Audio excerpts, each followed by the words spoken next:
안녕하세요. 올드 스토리입니다. 오늘 소개 작가는 미국의 단편 소설가 셔우드 앤더슨입니다. 앤더슨은 1876년 미국 오하이오주에서 태어났습니다. 작가의 특징은 매우 주관적이고 자기 자신을 드러내는 작품으로 유명한데요. 오늘 소개 작품은 그를 대표할 수 있는 작품이라고 해도 과언이 아닌 나는 그 까닭을 알고 싶다입니다. 15살 난 아이의 여러 가지 경험을 통해 말을 해주고 있습니다. 어른으로서 한번 생각해 봐야 할 문제라고 생각합니다. 그럼 편안한 마음으로 감상하세요. 나는 까닭을 알고 싶다. 셔우드 앤더슨. 우리가 잠자리에서 일어난 시간은 새벽 4시였다. 동부로 넘어온 첫날 아침이었다. 전날 밤 우리는 시내의 접경에 이르러 화물 열차에서 뛰어내려 켄터키 출신답게 정확한 육감으로 시내를 가로질러 당장의 경마장과 마국간을 찾아올 수가 있었다. 그때 우리는 이제 아무 걱정할 필요가 없음을 알게 되었다. 헨리 터너가 우리가 알고 있던 흑인 사람을 즉시 찾아내었던 것이다.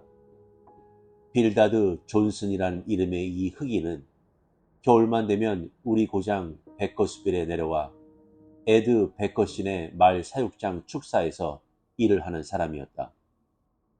빌다드는 다른 흑인처럼 요리를 썩 잘할 수 있을 뿐 아니라 켄터키에서도 우리 고장 사람이 다 그러하듯 말을 무척 사랑했다. 봄이면 빌다드는 일거리를 찾아 나서기 시작한다. 우리 고장 출신의 흑인들은 말재주가 좋아서 어느 사람에게나 빌부터 구워 살만해서는 자기가 하고 싶은 일을 무엇이든지 할 수 있도록 허락을 받아내고 있었다. 빌다드는 렉싱턴 근처에 우리 고장에 있는 말 사육장의 마부들과 조련사들을 구워 삶는 방법을 알고 있다. 조련사들은 저녁 때마다 시내에 내려와 서성거리다 사람들과 얘기를 나누기도 하고 때로는 포커 게임에 끼어들기도 한다. 빌다드는 그들과 친하게 지내고 있다. 빌다드는 언제나 사소한 친절을 베풀어 주기도 하고 음식을 먹는 법, 프라이팬으로 닭고기를 익히는 법, 고구마와 옥수수빵을 어떻게 만드는가 하는 방법 등에 대해 얘기해 주기도 한다. 그의 이야기를 들으면 사람들은 군침을 삼키게 마련이었다. 경마 시즌이 찾아와 말들은 모두 경마에 참가하고 저녁마다 거리에는 새로운 망아지 이야기가 오가면서 사람들은 그 말들이 언제나 렉싱턴 혹은 처칠 다운스의 경마회 혹은 토니아로 이송될 것인가에 대해 의견이 분분할 때 그리고 겨울 휴가차 뉴올리언즈에 가 있거나 혹은 쿠바의 하바나의 경마 대회에 출전했던 기사들이 다시 일을 시작하기 전 한 주일을 보내기 위해서 고향으로 돌아올 때 그리고 베커스빌에서는 모든 화제가 오로지 말에 대한 것으로 가득 차 있고 출전 팀들의 활동이 시작되어 경마에 숨막히는 열전이 시작된 때가 되면 빌바드는 어떤 출전팀 요리사 자격으로 그 모습을 드러내는 것이다. 그 시즌만 되면 빼놓지 않고 경마에 참가하며 겨울이면 말이 있고 사람들이 모여들어 말에 대한 이야기로 밤을 새우는 곳에서 일하는 것을 생각해 볼 때 나는 가끔 내가 흑인이었으면 좋았을 걸 하는 생각을 해보기도 했다. 어리석은 이야기겠지만 말 주위에 있고 싶어하는 내 생각이 그런 식이었으니 나는 꼭 미쳤다고 밖에는 말할 수 없다.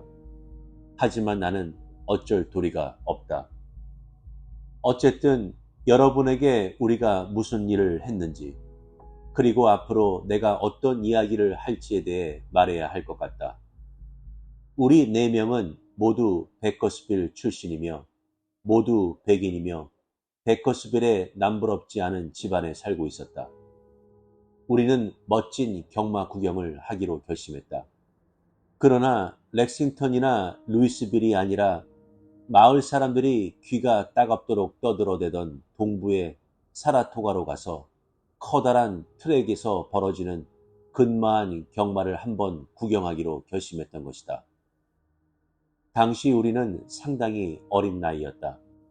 내 나이 그때 15살이 간 넘었는데 우리 4명 중에서는 그래도 나이가 제일 많았다.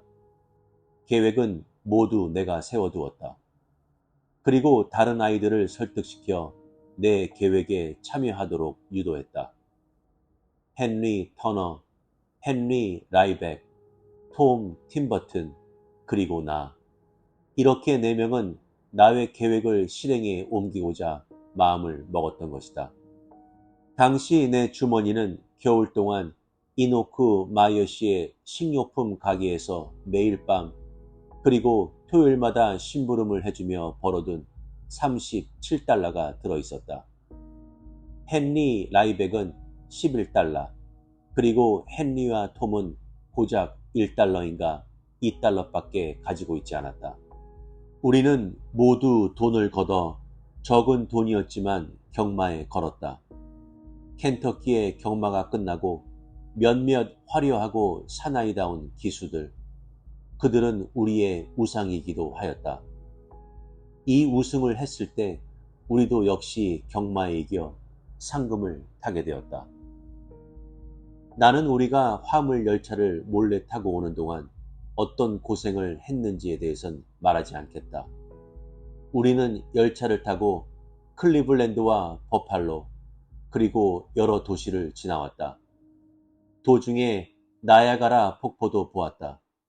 우리는 나야가라 폭포에서 누나와 어머니에게 보낼 여러 가지 물건들, 폭포의 그림이 실린 카드, 스푼, 조개껍질, 그리고 몇 가지 기념품들을 샀지만 집에 보내는 것이 좋지 않으리라고 생각하고는 아무것도 보내지 않았다.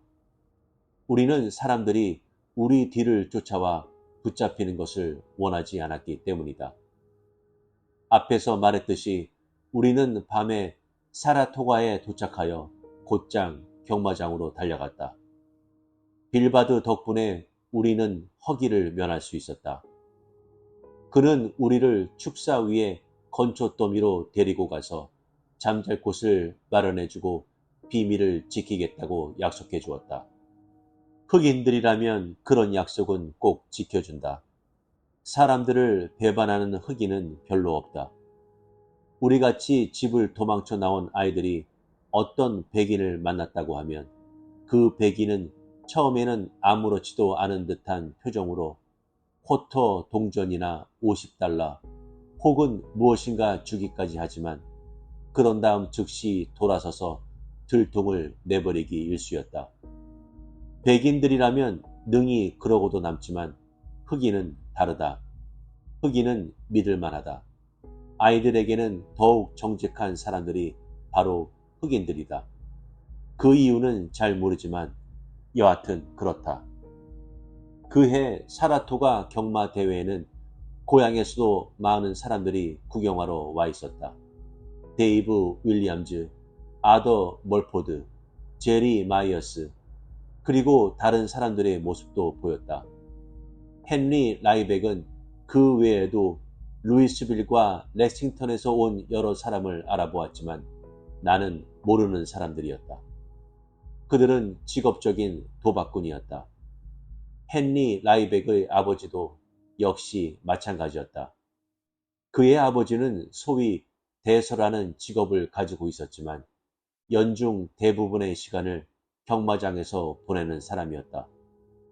겨울이 되어 베커스빌의 집에 머무는 동안에도 그는 오래 머물지 않고 이웃 도시마다 찾아다니며 페어로 즐기는 사람이었다.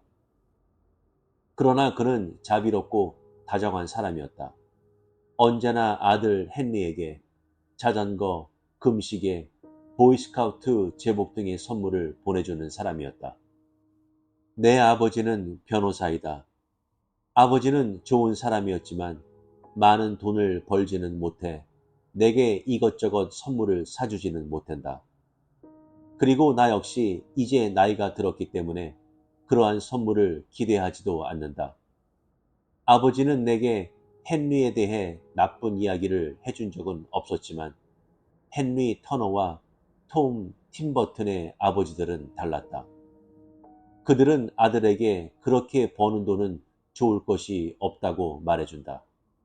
그리고 아들들이 도박사의 이야기를 들으며 자라서 그런 것을 생각하다가 그런 길로 빠지는 것을 원하지 않았다. 그것도 옳은 이야기이고 그들 역시 나름대로 생각이 있어서 그런 말을 한다고 생각도 하지만 나는 그렇다고 그것이 꼭 헨리나 말 어느 쪽과도 무슨 상관이 있어야 하는지 이해하지 못한다. 그것이 내가 말하고자 하는 이야기의 내용이다. 내 생각은 너무 복잡해져 있다. 나는 어른이 되어가고 있으나 골치 아픈 생각에 시달리고 싶지 않고 만사를 순조롭게 살고 싶다. 그리고 내가 당장에 이해할 수는 없었지만 동부의 트랙에서 벌어지는 경마 대회에서는 무엇인가 내가 본 것이 있을 것이다. 나는 순종 경마에 대해서는 미칠 정도의 사랑을 갖고 있다. 어쩔 수 없는 노릇이다. 언제나 그랬으니까. 10살이 되었을 때 나는 체구가 커서 기수가 되기에는 거의 불가능하다는 말을 듣고 안타까운 나머지 미칠 지경이었던 적도 있었다. 아버지가 베커스빌 우체국장인 해리 헬린 핑거는 성인이 되었으면서도 너무 게을러 일을 할 줄 모르지만 길거리를 어스렁거리면서도 아이들에게는 네모난 구멍을 뚫어준다고 철물점에 가서 송곳을 훔쳐오라고 시키는 등 아이들을 데리고 장난치는 것을 좋아했다. 그는 나에게도 한 번 장난을 쳤다. 그는 만일 내가 씨가 반쪽만 먹어치우면 더 이상 체구가 커지지 않아서 어쩌면 기수가 될 수 있을 거라고 말해주었다. 나는 그가 시키는 대로 씨가 반쪽을 먹어치웠다. 아버지가 한눈을 파는 사이 아버지의 주머니 속에서 씨가 하나를 꺼내 어떻게 그렇게 했는지 모르지만 여하튼 구역질을 해가며 씨가를 뱃속으로 집어넣었다. 그리고는 그만 속이 뒤집혀 결국 의사가 왕진을 오고 말았다. 그래도 효과는 없었다. 나의 체구는 계속 커지기만 했다. 그의 장난에 그만 넘어가고 만 것이다. 내가 한 일을 솔직하게 털어놓았을 때 아버지는 다른 아버지들과는 달리 아무런 벌도 주지 않았다. 아무튼 나는 성장을 멈추지 않았고 그렇다고 미치지도 않았다. 그로써 해리 헬린 핑거도 할 말이 없게 되었다. 그 후 나는 마부가 되어야 하겠다고 마음먹었지만 그것도 역시 포기해야만 했다. 그 일은 대부분 흑인이 맡고 있었기 때문에 아버지가 반대하리라는 것을 알기 때문이다. 아버지에게는 물어보나 마나였다. 여러분이 순종말에 미쳐본 적이 없다면 그것은 여러분이 그놈들 곁에 있어 본 적이 없었기 때문이다. 그 순종말에 대해서 아는 것이 별로 없을 테니까. 순종말은 무척 아름다운 동물이다. 몇몇 경주용 말처럼 그렇게 사랑스럽고 깨끗하고 용기에 넘치고 정직하며 온갖 매력을 지닌 것은 없을 것이다. 우리 고장 베커스빌 주위에 달려있는 커다란 말 사육장 안에는 트랙이 있고 새벽이면 그 트랙을 달리는 말을 볼 수가 있다. 1000번도 더 나는 이 새벽에 잠자리에서 일어나 3마일씩이나 걸어 트랙을 찾곤 했다. 어머니는 늘 만류하였지만 아버지는 그러는 어머니에게 내버려 두라고 말씀했다. 나는 빵을 담가두는 바구니에서 빵 몇 개와 잼, 버터를 꺼내 개걸스럽게 먹고는 주랭랑을 치고는 했다. 트랙에 다다르면 나는 울타리 위에서 담배를 씹고 잡담을 나누는 흑인 또는 백인들의 옆에 앉았다. 조금만 기다리면 망아지들이 끌려 나오는 모습을 볼 수 있다. 아직도 이른 시간이라 잔디는 빛나는 이슬로 덮여 있고 건너편 들에서는 밭을 가는 사람들의 모습도 보인다. 흑인 기수들이 잠자는 헛간에서는 아침 식사로 뭔가를 튀기는 모습도 볼 수 있다. 나는 흑인들이 킥킥거리거나 웃어대는 모습을 알고 있다. 그들은 사람을 웃기는 이야기를 곧잘 한다. 백인과 일부 흑인에게는 그런 재주가 없으나 경마장이나 말 사육장에서 일하는 흑인에게는 있는 것이다.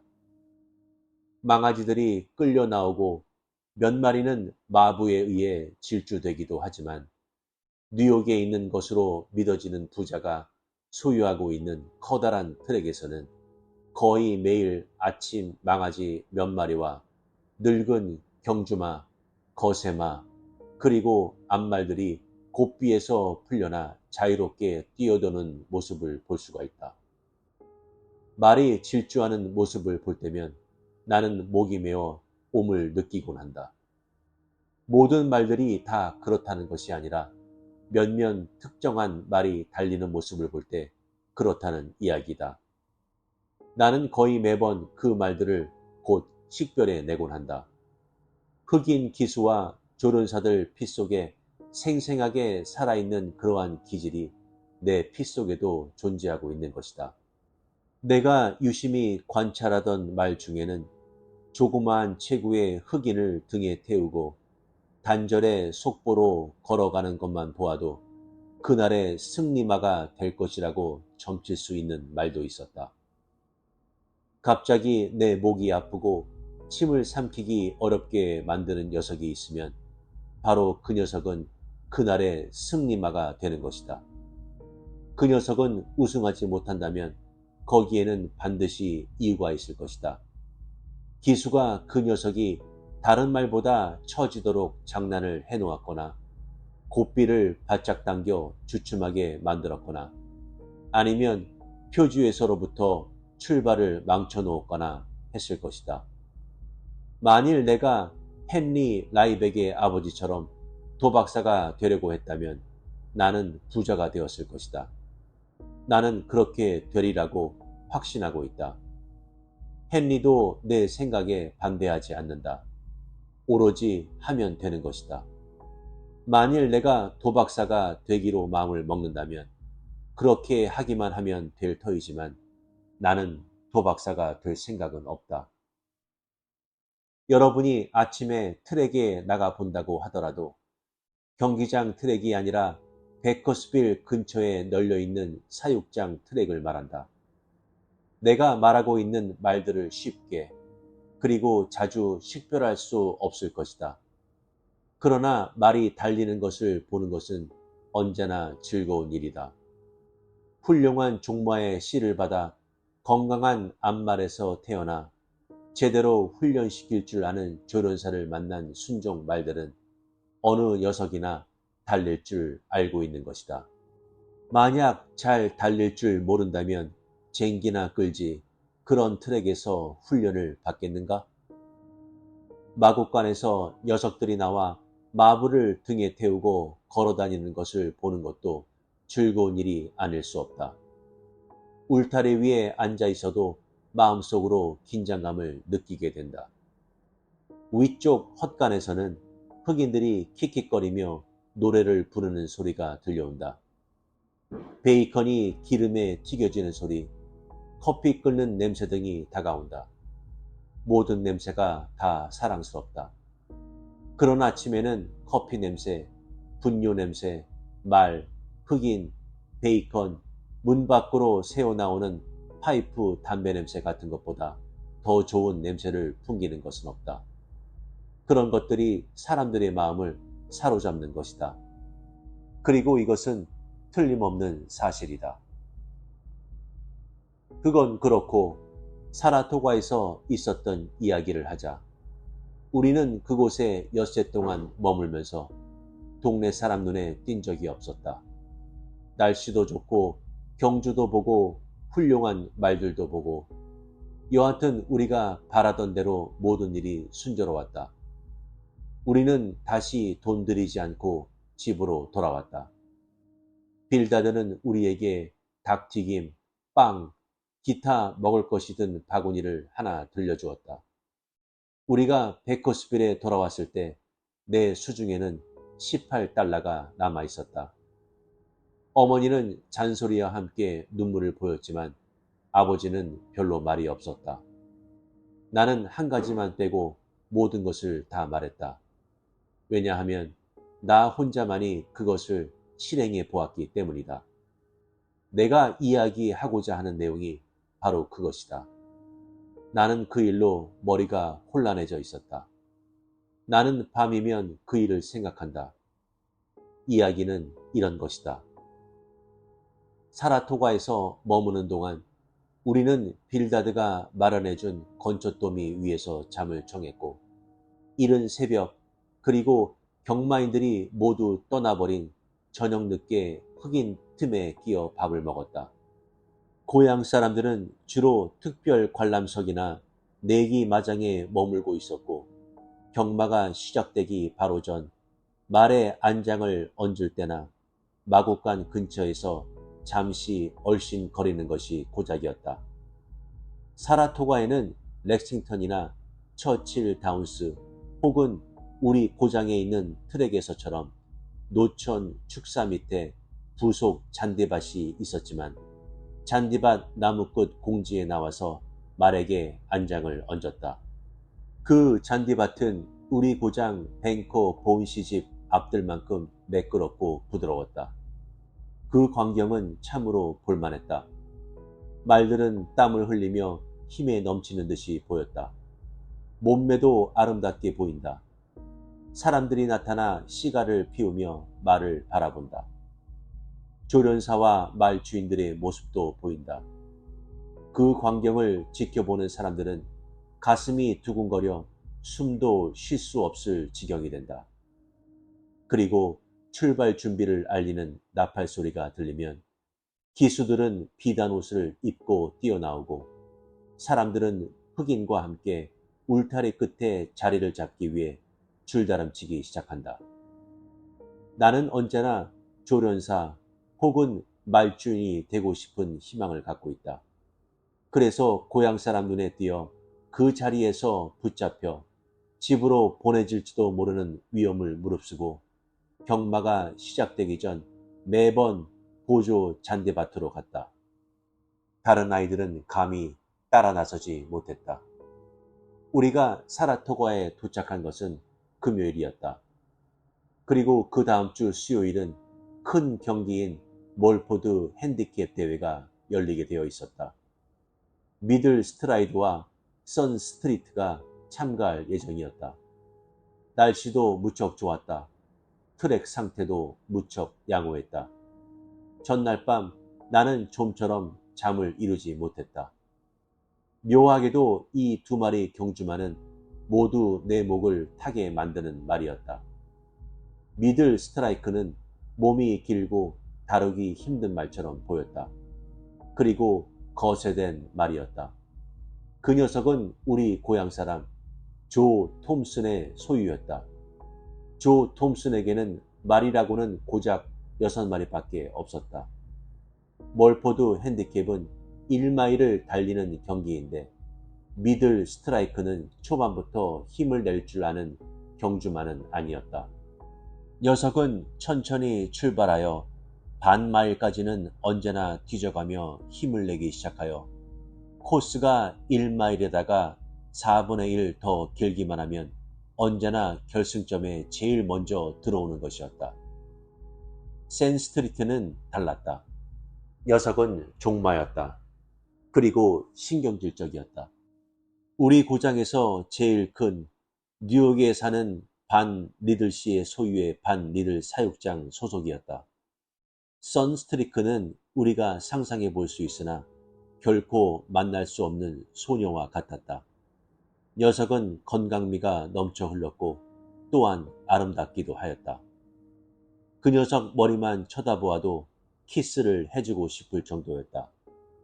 녀석은 또 나를 잘 알고 여러 번이나 친절을 베풀어 주던 제리 틸포드에 의해서 훈련된 말이었다. 제리 틸포드는 나를 데리고 마곡간으로 들어가 녀석을 가까이서 쳐다볼 수 있도록 해주었다. 그 녀석처럼 사랑스러운 말도 별로 많지 않다. 녀석은 아무 표정 없이 표주에 서 있었지만 몸속에서는 불을 품고 있었다. 그러나 일단 표주의 가로막대가 올라가기만 하면 자기 이름처럼 햇살 줄기가 뻗쳐나가듯 튀어나오는 것이었다. 녀석을 바라보면 온몸이 쑤시는 것 같은 느낌마저 받는다. 때로는 그 느낌이 고통처럼 아프기도 한다. 녀석은 만사 제쳐놓고 새를 쫓는 사냥개처럼 달리기만 할 뿐이다. 나는 미들 스트라이크가 힘을 내기 시작하여 스퍼트하는 모습을 제외하고는 그 녀석처럼 달리는 녀석을 본 적이 없다. 나는 그 경주에서 두 녀석이 함께 달리는 것을 보고 몸이 수시움을 느꼈다. 두려운 마음도 들었다. 두 녀석 중 하나는 반드시 패배하리라는 생각이 무척 싫었다. 전에 두 녀석이 함께 달린 경마대회는 없었다. 베커스펠의 노인들도 흑인들도 같은 말을 했다. 그것은 움직일 수 없는 사실이었다. 경마가 시작되기 전 나는 두 녀석을 가까이에서 보려고 보조 잔디장으로 나갔다. 나는 미들 스트라이크를 한참 동안 쳐다보았다. 녀석은 보조 잔디 위에 그다지 오래 서 있는 것을 좋아할 녀석이 아니었다. 나는 선스크리크를 찾아보았다. 그날은 녀석의 날이었다. 나는 그 녀석을 보는 순간 그것을 알 수 있었다. 나는 사람들 눈에 띄면 어떨까 하는 염려도 망각하고 그 녀석에게 바짝 다가섰다. 베커스펠에서 온 고향 사람 중에 나를 알아본 사람은 아무도 없었다.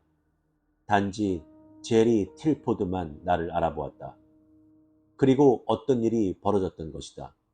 이제 그 일에 대해 얘기를 하려 한다. 나는 그 녀석을 바라보면서 마음속으로 애가 타는 것을 느끼고 있었다. 무엇라고 설명할 도리는 없지만 나는 선스트리크가 내면적으로 어떤 느낌을 갖고 있는지 정확하게 알 수 있었다. 녀석은 얌전하게 서 있었다. 흑인들이 녀석의 다리를 주물러주고 반 리들씨는 손수 말 안장을 얹고 있었다. 그러나 녀석의 가슴 속에는 불타는 격정이 용솟음치고 있었다. 녀석의 마음 상태는 나이가라 폭포 아래로 굴러 떨어지기 바로 직전의 강물과도 같았다. 그 녀석은 트랙을 달리게 된다는 생각은 하지 않고 있었다. 사실 그런 생각은 할 필요도 없었다. 녀석은 오로지 달리게 될 시간이 다가올 때까지 제 자신을 진정시키는 문제에만 골똘해 있었다. 나는 녀석의 심중을 간파하고 있었다. 녀석의 심중을 꿰뚫어 보고 있었던 것이다. 녀석이 사람들에게 무서운 질주란 어떤 것인가를 보여주려고 하고 있음도 알았다. 녀석은 거만하거나 대단한 척 뽐내지도 않았고 껑충대거나 소란을 피우지도 않았다. 조용히 때를 기다리고 있었을 뿐이다. 무엇인가가 나에게 일어나고 있었다. 나는 그 녀석을 좋아했던 것만큼 조련사 제리 틸포트를 똑같이 좋아한다고 생각한다. 왜냐하면 내가 알고 있는 모든 것을 그 역시 알고 있었기 때문이다. 세상에는 아무리 없고 오로지 녀석과 조련사 제리 틸포트와 나만이 숨을 쉬고 있는 것처럼 느껴졌다. 나는 외마디 소리를 질렀다. 제리 틸포트의 눈빛이 빛나는 것이 보였다. 그리고 나는 울타리로 되돌아가 경주가 시작되기를 기다렸다. 녀석은 나보다 더 침착해 보였고 흐트러짐이 없는 것 같았다. 이때쯤이면 그 녀석에 대해 내가 제리보다 더 잘 알고 있었다. 녀석은 아무 소리도 내지 않고 얌전했지만 곧 달리게 될 것임을 알고 있었다. 선스트리크는 예상대로 1등으로 달렸고 게다가 1마일 세계 기록을 깨트려 버렸다.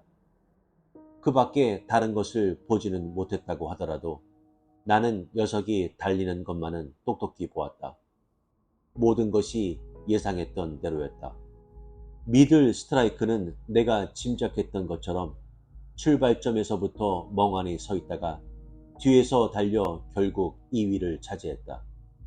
녀석도 언젠가는 세계 기록을 갖게 될 것이라고 생각했다. 말에 관한 한 백커스비를 따라올 보장은 없었다. 나는 어떤 결과가 일어나게 될 것인가 미리 알고 있었기 때문에 침착하게 경주를 관람할 수 있었다. 틀림이 없으리라는 확신까지 하고 있었으니까. 헨리 터너, 헨리 라이백, 톰 텀버튼은 나보다 더 흥분된 상태였다. 그런데 나에게 아주 묘한 일이 생기고 말았다. 나는 제리 틸보트를 생각하고 있었다. 경주가 벌어지는 동안 그가 얼마나 행복했을까를 상상해 보았다. 그날 오후 나는 아버지보다도 그를 더 좋아하게 되었다. 나는 그에 관한 생각 때문에 말에 대해서는 깜빡 잊고 있었다. 그것은 경주가 시작되기 전 보조 잔디밭에서 선크리크 옆에 서 있던 그의 눈동자로부터 내가 본 느낌 때문이었다. 나는 그가 선크리크를 새끼 망아지 때부터 돌보고 지켜보면서 함께 생활에 나오는 동안 녀석에게 달리는 법, 인내하는 법, 포기하지 않는 법, 그리고 언제 진 면목을 보여주어야 하는 것까지 가르쳐줬음을 알고 있다. 그것은 마치 자식이 어떤 용감하고 훌륭한 일을 치러내는 모습을 바라보는 어머니의 심정과 같으리라는 것을 나는 잘 알고 있었다. 내가 지금껏 어느 남자에게서 그러한 감정을 느껴보았던 것은 결코 없었다. 그날 밤 경주가 끝난 뒤 나는 톰과 헨리, 그들로부터 빠져나왔다. 나는 혼자 있고 싶었다. 그리고 제리 틸보트의 곁에 있었으면 하고 바랬다. 지금 말하려고 하는 것이 그때 일어난 일이다. 사라토가의 경주 트랙은 시 외곽에 자리 잡고 있었다. 깨끗하게 단장된 데다가 주위에는 상록수 종류의 나무들이 늘어서 있었고 잔디 등 모든 것들이 그림을 그려놓은 듯 아름다웠다. 트랙을 벗어나 조금 나가면 자동차를 위한 아스팔트 포장도로가 나오고 그 아스팔트 길을 따라 몇 마일 걸어 내려가면 공터 위에 세워진 작고 괴상한 모습의 농가로 꺾여져 드러나는 길이 나타났다. 그날 저녁 나는 그 길을 따라 걸어 내려갔다. 왜냐하면 제리 틸보트와 다른 사람들이 자동차를 타고 그 길로 간 것을 보아두었기 때문이다. 그들을 만나게 되리라고는 생각하지 않았다. 나는 한참 걸어 내려가다가 잠시 쉬려고 길가 울타리 옆에 앉아 생각을 해보았다. 그들이 자동차를 타고 간 방향은 바로 그 길 쪽이었다. 나는 제리와 되도록이면 가까운 거리에 있기를 원했고 사실 그와 멀리 떨어져 있지는 않았다고 느꼈다. 얼마 지나지 않아 나는 새길을 따라 걷다가 그 농가에 다다랐다. 지금도 내가 왜 그랬는지 그 까닭을 알 수 없다. 나는 밤이면 아빠를 기다리는 어린아이처럼 제리를 만나지 않고는 외로워 견딜 수 없는 것처럼 느꼈다. 바로 그 순간 자동차 한 대가 다가오더니 내 쪽으로 방향을 트는 게 아닌가? 그 차 속에는 제리뿐만 아니라 헨리 라이백의 아버지, 아더 베드포드, 데이브 윌리엄즈, 그리고 내가 모르는 낯선 남자 2명이 타고 있었다. 그들은 모두 차에서 내리더니 집 안으로 들어갔다. 그런데 헨리 라이백의 아버지는 그들과 말다툼을 하며 들어가지 않겠다고 말하는 것이었다. 시간은 불과 9시밖에 되지 않았지만 그 사람들은 모두 술에 취해 있었다. 이상하게 생긴 농가는 바로 질이 좋지 않은 여자들이 기거하는 집이었다. 나중에 알게 된 일이었다. 나는 담장을 기어올라 창문을 통해 집안을 들여다보았다. 집안에서 벌어지는 장면을 보고 나는 속이 메스꺼워짐을 느꼈다. 차마 말을 할 수 없을 정도였다. 집안에 있던 여자들은 한결같이 추악하고 천박해 보여 쳐다보거나 곁에 있기만 해도 하나도 즐거울 것이 없을 것 같았다. 한 여자만 빼놓고는 모두 얼굴도 못생긴 여자들이었다. 그 여자도 키가 크고 거세마인 미들 스트라이크를 조금 닮기는 했지만 녀석처럼 깨끗하지 못하고 부드러움이라고는 전혀 없는 흉측한 입모양을 하고 있었다. 그녀의 머리카락은 붉은색이었다. 열린 창문가에 오래된 장미 넝쿨을 잡고 올라가 집안을 들여다봄으로써 나는 모든 것을 분명하게 바라볼 수 있었다. 여자들은 헐렁한 드레스를 입고 여기저기 널려있는 의자에 걸터 앉아 있었다. 남자들이 방 안으로 들어오더니 몇 사람은 여자의 무릎 위에 걸터 앉았다. 집안에서는 썩은 냄새가 풍겨왔다. 들리는 이야기도 썩어빠진 것들이었다. 겨울만 되면 베커스필 같은 마을의 말 사육소 축사 주위에서 들을 수 있기는 했지만 곁에 여자가 있을 때에는 전혀 들을 수 없는 종류의 이야기들이었다. 그것은 한마디로 썩어빠진 광경이었다. 흑인들이라도 그런 곳에는 출입하지 않을 듯했다. 나는 제리 틸보트를 찾아보았다. 이미 나는 선스크리트가 세계 기록을 세우는 경주에 출전하기 직전 제리 틸보트가 이미 녀석의 심중이 어떤가를 알아차리고 있었다고 이야기하면서 내가 그에 대하여 어떠한 감정을 가지고 있었던가 고백한 바가 있다. 그런데 그런 제리 틸보트가 그곳에서 허풍을 떨고 있었다. 그의 말 선스크리크는 허풍을 떠는 적이 없는데 그는 선스크리크를 기른 사람이 바로 자기였다고 이야기하고 있었다. 그리고 그날 경주에서 우승한 것은 바로 자기가 우승한 것이나 다를 바 없고 자기가 아니었으면 선스크리크가 세계 기록을 세울 수 없었을 것이라고 큰소리치고 있었다. 그는 허풍을 떠는 것이 아니라 아예 거짓말을 하고 있었다. 그가 바보처럼 보였다. 그가 그렇게 어리석은 말을 하는 것을 나는 본 적이 없었다. 그런 다음 그가 하는 짓이 더욱 놀라웠다. 그는 한 여자를 응시하기 시작했다. 그 여자는 깡마른 몸매와 부드러움이라고는 찾아볼 수 없는 입모양이다. 거세마인 미들 스트라이크를 조금 닮기는 했지만 녀석처럼 깨끗해 보이지 않는 여자였다. 그런데 그의 눈이 그날 오후 트랙의 보조 잔디밭에서 나와 선크리크를 바라보던 때와 조금도 다름없이 빛나기 시작했다. 나는 놀랍기도 하고 어리둥절하기도 하여 창가에 꼼짝 않고 서 있었다. 그러나 마음속으로는 트랙에 그냥 남아 친구와 흑인들 그리고 경주마들 틈에 끼어 시간을 보냈다면 얼마나 좋았을까 하고 후회하고 있었다. 그 키가 크고 지저분하게 보이는 여자는 제리 틸보트와 내가 서 있던 창가의 가운데에 서 있어서 그의 모습을 가리고 있었다.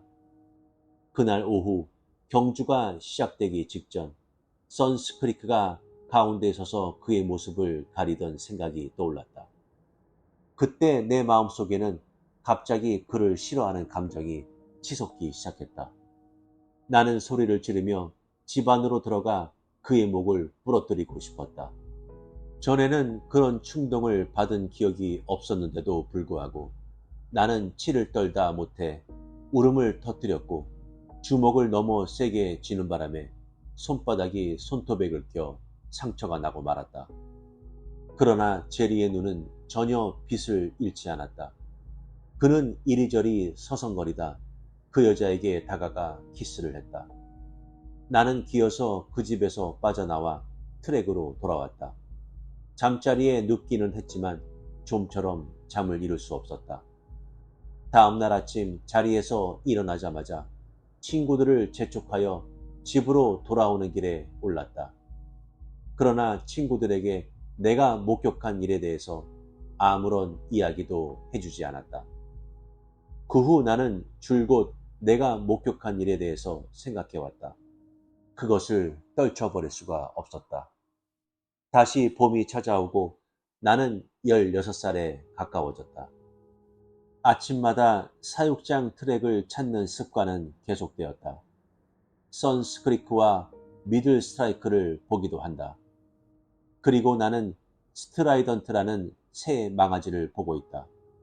그 녀석은 앞에 두 녀석을 능가할 것이다. 사람들은 그렇게 생각하고 있지 않지만 나와 두세 명의 흑인은 확신을 갖고 있다. 그러나 변해버린 것이 있다. 사육장 트랙을 찾을 때마다 나는 공기도 예전처럼 산뜻하게 느껴지지 않는다고 생각하곤 한다. 냄새도 옛날 냄새가 아니다. 그 까닭을 나는 알고 있다. 선스크리크가 멋지게 달리는 것을 보고도 그런 기분이 드는 건 바로 그날 지저분한 여자에게 키스나 해줄 수 있는 제리 틸보트 같은 사람이 있기 때문이다. 나는 그러한 행위를 이해할 수가 없다. 빌어먹을. 그는 무엇 때문에 그런 짓을 하고 싶었을까? 나는 아직껏 이런 생각을 떨쳐버리지 못하고 있다. 떨쳐버리지 못하면 못할수록 경주마들을 살펴보아도 즐겁지가 않고 냄새도 신경을 건드리고 흑인들이 웃는 소리를 들어도 같이 우습지 않고 아무튼 아무것도 마음에 들지 않는다. 때때로 화가 치밀어 오르기도 하고 그럴 때면 그 누구랄 것도 없이 아무하고나 싸움을 하고 싶어진다. 그때의 일을 생각하면 언제나 속이 메스껍게 느껴진다. 그는 무엇 때문에 그 짓을 했을까? 나는 그 까닭을 알고 싶다.